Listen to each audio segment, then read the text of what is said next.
So some of the things that they broke down that I thought were really important were, number one, they went back through the timeline again.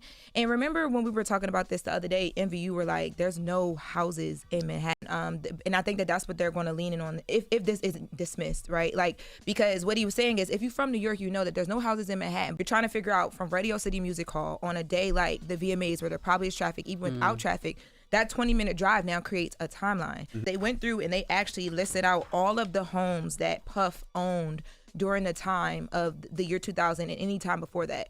None of the homes they pointed out are the white house that she described with the U-circle driveway. And also the one house that is actually in New York, or two homes that are in New York. They just don't fit the description. Everything else was in Jersey. Yeah, the Alpine house is in Jersey, which is about a 45-minute drive, 40-minute drive. The timeline wouldn't have worked. You sure know a lot about Puff houses. He sure damn did. Okay. You know what I'm saying? You right, Envy? I do my homework. 45 minutes. So you're That's homework, okay. I'm sure you were studying. All right. Don't call my Now, sources. they also talked a lot about, because you know the VMAs are televised. That was the year that Eminem did that. Was it the Slim Shady performance where he had all the Outside, dress alikes outside?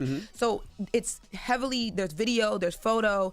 In that video, they talk a lot about the fact that she said that she was able to walk up and run into a limousine driver. The way that the streets were blocked off, and you could see it in the photos because they were preparing for that performance, but also just because of the arrivals and drop-off setup, you wouldn't have been able to just, like, it was barricaded off from the people. You wouldn't have been able to just walk up and knock on a limousine, according to what Jay-Z's attorney, Alex Spiro, was saying. Now, another thing that was really important was the fact that she said in her testimony in the complaint that she watched the show from a Jumbotron, and then she was picked up later by the limousine, by Diddy's limousine.